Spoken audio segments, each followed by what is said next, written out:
साहब का स्वभाव भी बहुत अजीब था। गुस्सा आ जाता तो जैसे प्रलय ही आ जाती थी, लेकिन जब नरम पड़ जाते थे तो पिघली हुई मोम भी शर्मिंदा हो जाती थी।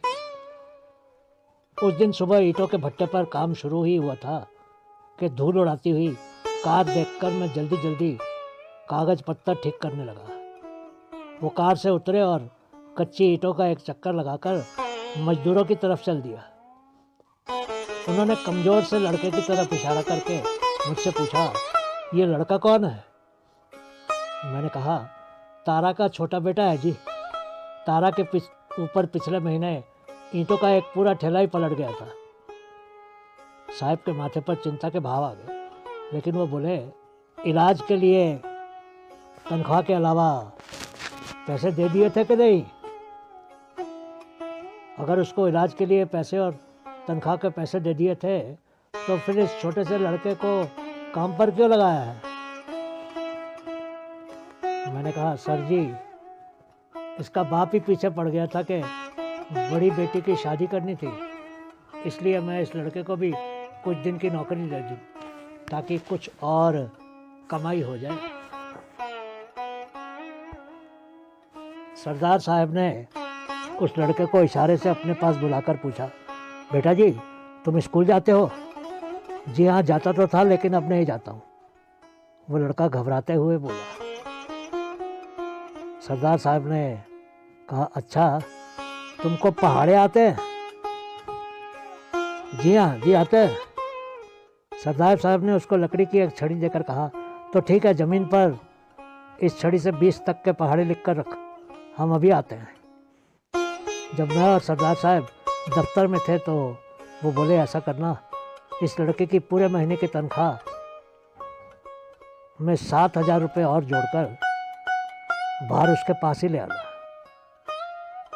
सरदार साहब उस लड़के के द्वारा लिखे गए पहाड़ों में गलती खोजने लगे, लेकिन कोई गलती नहीं मिली।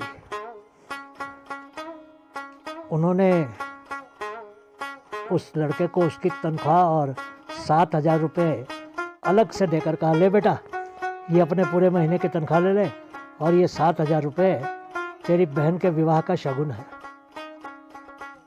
अगले महीने भी यहीं आकर इसी जगह पर 20 से 40 तक के पहाड़े लिख देना, और अगले महीने की पूरी तनख्वाह भी ले जाना। हम पढ़े लिखे इंसान को इस तरह मजदूरी नहीं करने देते हैं। अचानक ही इतनी बड़ी रकम हाथ में देखकर वो लड़का सन्न रह गया, लेकिन उसने उन पैसों को जल्दी जल्दी अपनी जेबों में संभाल कर रख लिया और साहब और मुझे नमस्कार करके गांव के रास्ते पर चल दिया। वो घर की तरफ चलते चलते बड़बड़ा रहा था, ये पगार है या भगवान का आशीर्वाद? हैरानी है कि आज की दुनिया में भी ऐसे सरदार साहब जैसे इंसान होते हैं।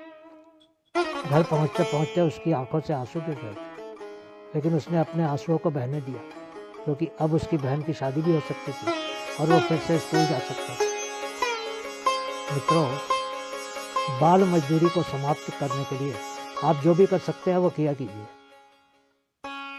अगर आप अपने जीवन काल में एक ऐसे मजबूर मजदूर बच्चे को पढ़ा लिखा देंगे तो यकीन मानिए आपका जीवन सफल हो जाएगा और भगवान की किताब में आपका नाम सोने के अक्षरों में लिखा जाएगा।